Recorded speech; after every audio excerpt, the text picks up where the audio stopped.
ಎಲ್ರಿಗೂ ನಮಸ್ಕಾರ. ನನ್ನ ಹೆಸರು ಕಾರ್ತಿಕ್ ಅಂತೇಳಿ. ನಾನು ಒಳನಸ್ಪುರ ಪಕ್ಕ ಕಬ್ಬಿನಕೋಟೆ. ನಾನು ಪ್ರಜ್ವಲ್ ರೇವಣ್ಣ ಫ್ಯಾಮಿಲಿಗೆ ಮತ್ತು ಪ್ರಜ್ವಲ್ ರೇವಣ್ಣ ಅವರಿಗೆ 15 ವರ್ಷದಿಂದ ಡ್ರೈವರಾಗಿ ಕೆಲಸ ಮಾಡ್ತಾ ಇರ್ತೀನಿ. ಈಗ 1 ವರ್ಷದಿಂದ ನಾನು ಅಲ್ಲಿ ಕೆಲಸ ಬಿಟ್ಟಿರ್ತೀನಿ. ಏನು ಬಿಟ್ಟ ಕಾರಣ ಏನಂತಾರೆ, ಇದೇ ಮಾಧ್ಯಮದಲ್ಲೆಲ್ಲ ಬೆತ್ತರಿಸಾಗಿದೆ. ನನ್ನ ಮೇಲೆ ಆಗಿರ್ತಕ್ಕಂಥ ಜಮೀನನ್ನ ಬರ್ಸ್ಕೊಂಡವರು ನನ್ನ ಹೆಂಡತಿಗೆಲ್ಲ ಹೊಡೆದು ಹಿಂಸೆ ಕೊಟ್ಟು ನನಗೂ ಮಾನಸಿಕವಾಗಿ ಹಲ್ಲೆ ಮಾಡಿ ನಮ್ಮ ಜಮೀನನ್ನ ಬರ್ಸ್ಕೊಂಡಿರ್ತಾರೆ. ಹಂಗಾಗಿ ನಾನು ಅವ್ರ ಮನೆಯಿಂದ ಹೊರಗಡೆ ಬರ್ತೀನಿ. ಹೊರಗಡೆ ಬಂದ ಮೇಲೆ ನಾನು ಕೇಸ್ ಹಾಕ್ಲಿಕ್ಕೆ ಅಂತೇಳಿ ಹೋರಾಟ ಮಾಡ್ತಾ ಇರ್ತೀನಿ. ಹಂಗಾಗಿ ನನಗೆ ದೇವರಾಜೇಗೌಡರು ಇವ್ರ ವಿರುದ್ಧ ಹೋರಾಟ ಮಾಡ್ತಾ ಇರ್ತಾರೆ. ಬಿಜೆಪಿ ಮುಖಂಡರಾದಂಥ ದೇವರಾಜೇಗೌಡರು ಒಳನಸ್ಪುರದಲ್ಲಿ ಬಿಜೆಪಿ ಕ್ಯಾಂಡಿಡೇಟ್ ಆಗಿ ನಿಂತ್ಕೊಂಡಿರ್ತಾರೆ. ಹಂಗಾಗಿ ಇವ್ರ ಫ್ಯಾಮಿಲಿ ವಿರುದ್ಧ ಹೋರಾಟ ಮಾಡ್ತಾ ಇರ್ತಾರೆ. ನನಗೆ ಬೇರೆ ಯಾರಿಂದಲೂ ನ್ಯಾಯ ಸಿಗಲ್ಲ ಅಂತ ತಿಳ್ಕೊಂಡು ನಾನು ಇವ್ರ ಹತ್ರ ಹೋಗ್ಬಿಟ್ಟು ನನ್ನ ಕಷ್ಟ ಎಲ್ಲ ಹೇಳ್ಕೊಂತೀನಿ. ಅದಕ್ಕೆ ಅವರಿದ್ದವರು, ನಿನಗೆ ಏನಾಗಿದೆ ನೋವು, ನೀನೇನು ಕಳ್ಕೊಂಡಿದೆ, ಪ್ರತಿಯೊಂದು ನಾನು ನಿನಗೆ ನ್ಯಾಯ ತೋರಿಸೋಂಥ ಕೆಲಸ ಮಾಡ್ಕೊಡ್ತೀನಿ ಅಂತೇಳಿ ನನಗೆ ಹೇಳಿರ್ತಾರೆ. ಅದು ನಂಬಿ ಅವ್ರ ಹತ್ರ ಹೋಗಿ ನಾನೆಲ್ಲ ಹೇಳ್ಕೊಂತೀನಿ. ಅದಾದಮೇಲೆ ಅವ್ರೇನು ಮಾಡ್ತಾರೆ, ನನಗೆ ಅವ್ರು ಯಾವುದೇ ಕೇಸ್ ತಗೊಳ್ಳಲ್ಲ, ನಾನು ಬೇರೆ ಲಾಯರ್ ಬಿಟ್ಬಿಟ್ಟು ನಾನು ಕೇಸ್ ಹಾಕ್ತೀನಿ. ಆ ಕೇಸ್ ನಡೀತದೆ. ಮತ್ತು ಇವ್ರು ಏನು ಮಾಡ್ತಾರೆ ಅಂದರೆ ಮತ್ತೆ ನಾನು ಕರೆಸ್ಕೊಂಡು, ನಿನಗೆ ಕೋರ್ಟಲ್ಲಿ ಹೋರಾಟ ಮಾಡಿದ್ರೆ ನಿನಗೇನು ನ್ಯಾಯ ಸಿಗಲ್ಲ, ಜನಗಳಿಗೆ ತಿಳಿಸ್ಬೇಕು ಅಂತ ಹೇಳ್ಬಿಟ್ಟು ಕರ್ಕೊಂಡ್ಬಂದು ಮೀಡಿಯಾದಲ್ಲಿ ನಾನು ಎಲ್ಲ ರೀತಿ ಸ್ಟೇಟ್ಮೆಂಟು ಎಲ್ಲ ಮೀಡಿಯಾದಲ್ಲೂ ಕೊಡಿಸ್ತಾರೆ. ಮತ್ತು ನನ್ನ ಜೊತೆ ನಿಂತ್ಕೊಂಡು ಅದೇ ಬಿಜೆಪಿ ದೇವರಾಜೇಗೌಡರು ನನ್ನ ಜೊತೆ ನಿಂತ್ಕೊಂಡು ಅವರು ಸ್ಟೇಟ್ಮೆಂಟ್ ಸಹಿತ ಕೊಡ್ತಾರೆ. ಅದಾದಮೇಲೆ ಇದೆಲ್ಲ ಬೆಳವಣಿಗೆ ಆದಮೇಲೆ ಪ್ರಜ್ವಲ್ ರೇವಣ್ಣ ಅವ್ರಿಗೆ ನನ್ನ ಮೇಲೆ ಒಂದು ಸ್ಟೇ ಆರ್ಡರ್ ತರ್ತಾರೆ.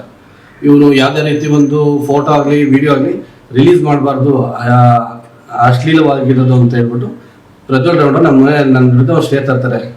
ತಂದಾದ್ಮೇಲೆ ನಾನೇನು ಮಾಡ್ತೀನಿ, ದೇವರಾಜೇಗೌಡರು ನನಗೆ ಲಾಯರ್ ಆಗಿ ಪರಿಚಯ ಇರೋದ್ರಿಂದ ನಾನು ಅವ್ರ ಹತ್ರ ಹೋಗ್ಬಿಟ್ಟು ಸ್ಟೇ ಕಾಪಿನ ಅವ್ರಿಗೆ ಕೊಡ್ತೀನಿ. ನಾನು ನೋಡಿ ಅಣ್ಣ, ಈ ಥರ ನನಗೆ ಸ್ಟೇ ತಂದಿದ್ದಾರೆ, ಏನಕ್ಕೆ ಅಂತ ಕರೆಕ್ಟಾಗಿ ಗೊತ್ತಿಲ್ಲ, ನನಗೆ ಏನಕ್ಕೆ ತಂದಿದ್ದಾರೆ ಅಂತೇಳಿ.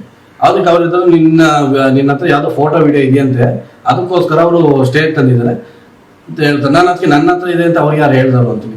ಅದಕ್ಕೆ ಅವ್ರಿಗೆ ನನಗೆ ಗೊತ್ತಿಲ್ಲಪ್ಪ, ನೀನು ಉಂಟು ಹೋಗ್ಬಿಟ್ಟು ಕೇಳ್ಕೊ ಅಂತ ಹೇಳ್ತಾರೆ. ಅದಕ್ಕೆ ನಾನಿದ್ದಾಗ ಸರಿ ಅಂತೇಳಿ ಒಪ್ಕೊಂಡು ಇದಕ್ಕೆ ಏನು ಆನ್ಸರ್ ಕೊಡ್ಬೇಕಲ್ಲ ಕೋರ್ಟಲ್ಲಿ ಯಾವ ರೀತಿ ಕೊಡೋದು ಅಂತಂದಿದ್ದಕ್ಕೆ, ನಿನ್ನ ಹತ್ರ ಇರೋ ಫೋಟೋಸು ವೀಡಿಯೋಸು ಎರಡೂ ನನ್ನ ಕೈಲಿ ಕೊಡು, ನಾನು ಅದಕ್ಕೆ ಜಡ್ಜ್ ಮುಂದೆ ಸಬ್ಮಿಟ್ ಮಾಡ್ತೀನಿ. ನಾನು ಯಾರಿಗೆ ಅದು ತೋರ್ಸೋದಾಗಿ ಇನ್ನೊಂದಲ್ಲಿ ಏನೂ ಮಾಡಲ್ಲ. ಜಡ್ಜ್ ಮುಂದೆ ಕೊಟ್ಟರೆ ನಿನಗೆ ಸ್ಟೇ ವೇಕೆಟ್ ಮಾಡೋದಕ್ಕೆ ನಿನಗೇನು ಕಾನೂನು ರೀತಿ ತುಡುಕಾಗ್ದಾರೆ ನಾನು ನೋಡ್ಕೊಳ್ತೀನಿ ಅಂತೇಳಿ ಇದೇ ಬಿಜೆಪಿ ಅಭ್ಯರ್ಥಿ ದೇವರಾಜೇಗೌಡ ಅವರು ಹೇಳಿರ್ತಾರೆ ನನಗೆ. ಅವ್ರು ನಂಬಿ ನಾನೇನು ಮಾಡ್ತೀನಿ, ನನ್ನ ಹತ್ರ ಇದ್ದಂಥ ಒಂದು ಕಾಪಿನ ಅವ್ರಿಗೆ ಕೊಡ್ತೀನಿ.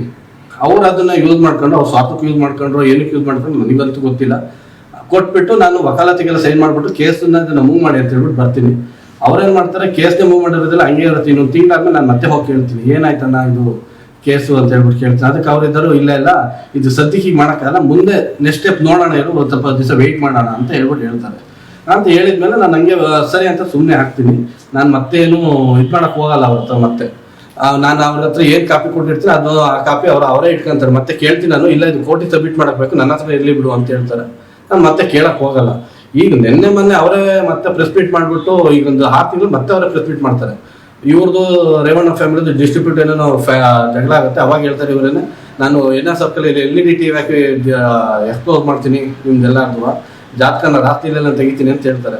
ಅವಾಗ ನಾನು ಕೇಳ್ತೀನಿ ಅವ್ರನ್ನ, ಮತ್ತೆ ಯಾಕಣ್ಣ ಈ ಥರ ಮಾಡಿದ್ವಿ ಅಂತೇಳಿ. ಅದಕ್ಕೆ ಅವ್ರಿಗೆ ನಿನ್ಗಿದ್ku ಸಂಬಂಧ ಇಲ್ಲ, ಸುಮ್ಮನೆ ಇರು ಅಂತ ಹೇಳ್ಬಿಟ್ಟು ಇದೇ ಬಿಜೆಪಿ ಮುಖಂಡರಾದಂಥ ದೇವರಾಜೇಗೌಡರು ಹೇಳ್ತಾರೆ. ಇವ್ರು ಹೇಳಾದ್ಮೇಲೆ ನಾನು ಸುಮ್ಮನೆ ಆಗ್ತೀನಿ. ಅದಾದ್ಮೇಲೆ ಪ್ರಜ್ವಲ್ ರೇವಣ್ಣ ಅವ್ರಿಗೆ ಟಿಕೆಟ್ ಕೊಡಬಾರ್ದು ಅಂತ ಹೇಳ್ಬಿಟ್ಟು ಇವರೇ ಅವರ ಬಿಜೆಪಿ ಮುಖಂಡರು ಹೈಕಮಾಂಡ್ಗೆ ಇವರೇ ಲೆಟರ್ ಬರ್ದಿರ್ತಾರೆ. ಬರೆದ ಕಾಪಿನೂ ನನಗೆ ಕಳಿಸ್ತಾರೆ, ಯಾರ್ಯಾರಿಗೆ ಬರ್ದಿದ್ದೀನಿ ಅಂತ ಹೇಳ್ಬಿಟ್ಟು, ನೋಡಿ ಇಂಥವ್ರಿಗೆಲ್ಲ ಬರ್ದಾಕಿದ್ದೀನಿ, ನೋಡು ನೀ ಕೋರ್ಟಲ್ಲಿ ನ್ಯಾಯ ಸಿಗಲಿಲ್ಲ ಅಂತಾರೆ, ಈ ಥರದಲ್ಲಾರು ನ್ಯಾಯ ಸಿಗುತ್ತೆ ಅಂತ ಹೇಳ್ಬಿಟ್ಟು ಹೇಳ್ತಾರೆ. ಅದಕ್ಕೆ ಪೋಸ್ಟಲ್ಲಿ ಹಾಕಿರೋದೆಲ್ಲ ತೋರಿಸ್ತಾರೆ ನನಗೆ. ಸರಿ ಅಂದ್ಬಿಟ್ಟು ನಾನು ಹೆಂಗಾದ್ರೂ ಸರಿ ನಂಗೆ ನ್ಯಾಯ ಸಿಕ್ಕಿದ್ರೆ ಸಾಕು ಅಂದ್ಬಿಟ್ಟು ನಾನು ಸುಮ್ಮನೆ ಆಗ್ತೀನಿ. ಈಗ ಮೊನ್ನೆ ಅವರೇ ಮತ್ತೆ ಪ್ರೆಸ್ ಮೀಟ್ ಮಾಡಿಬಿಟ್ಟು, ನೀವು ಪೆನ್ ಡ್ರೈವ್ ಹಗರಣ ಆದ್ಮೇಲೆ ನಾನು ಅವ್ರನ್ನ ಹತ್ರ ಕಾಂಟ್ಯಾಕ್ಟ್ ಮಾಡ್ತೀನಿ, ಬಟ್ ಅದನ್ನ ಕಾಂಟ್ಯಾಕ್ಟ್ ಸಿಗಲ್ಲ. ಮತ್ತು ಅವರ ಈ ಪೆನ್ ಡ್ರೈವ್ನ ಕಾರ್ತಿಕ್ ಬಂದ್ಬಿಟ್ಟು ನನಗೆ ಕೊಟ್ಟ, ಮತ್ತೆ ನಾನು ಬರೋಕ್ಕಿಂತ ಮುಂಚೆನೆ ಕಾಂಗ್ರೆಸ್ ಮುಖಂಡರಿಗೆಲ್ಲ ಕೊಟ್ಟಿದ್ದೀನಿ ಅಂತ ಹೇಳ್ಬಿಟ್ಟು ಸುಳ್ಳು ಅಪಾದನೆಲ್ಲ ಮಾಡ್ತಾವ್ರೆ. ಬಟ್ ಏನಂತಾರೆ, ನಾನು ಬಿಜೆಪಿ ಮುಖಂಡರಾದಂಥ ಒಳನಸ್ಪುರ ಕ್ಯಾಂಡಿಡೇಟ್ ಆಗಿದ್ದೀನಿ, ಪರಾಜಿತ ಅಭ್ಯರ್ಥಿ ಆದ ದೇವರಾಜೇಗೌಡರು ಬಿಟ್ಟರೆ ನಾನು ಇನ್ನು ಯಾವುದೇ ಕಾಂಗ್ರೆಸ್ ಮುಖಂಡರಿಗಾಗಲಿ ಇನ್ನೊಬ್ರಿಗೆ ಯಾರು ಕೊಡಲಿಲ್ಲ. ಕಾಂಗ್ರೆಸ್ ಅವ್ರಿಗೆ ಏನು ಕೊಡ್ಲಿಕ್ಕೆ, ಕಾಂಗ್ರೆಸ್ ಅವ್ರ ಜೊತೆ ಚೆನ್ನಾಗಿ ಅವ್ರ ಜೊತೆ ಒಡನಾಟ ಇಟ್ಕೊಂಡು ನಾನು ಹಾಕಿದ ಕೇಸ್ನೇ ಅದು ಬಿ ರಿಪೋರ್ಟ್ ಹಾಕ್ಬಿಟ್ಟು ಇದ್ರಲ್ಲಿ ಏನು ಸಾಕ್ಷಿ ಇಲ್ಲ ಅಂತ ಹೇಳ್ಬಿಟ್ಟು ಕೊಡ್ತಾರೆ. ನಾನು ಅಷ್ಟು ಸಾಕ್ಷಿ ಎಲ್ಲ ಕೊಟ್ಟರು ಅಂಥದ್ರಲ್ಲಿ ಕಾಂಗ್ರೆಸ್ ಅವ್ರ ಕೈ ನಂಬಿ ನಾನು ಹೆಂಗೆ ಹೋಗ್ಲಿ ಅಂತ ಹೇಳ್ಬಿಟ್ಟು ಇವ್ರ ಹತ್ರಕ್ಕೆ ಹೋಗಿದ್ದೆ. ಬಟ್ ಇವರು ಇದೇ ಥರ ಮೋಸ ಮಾಡಿದ್ರು ನನಗೆ.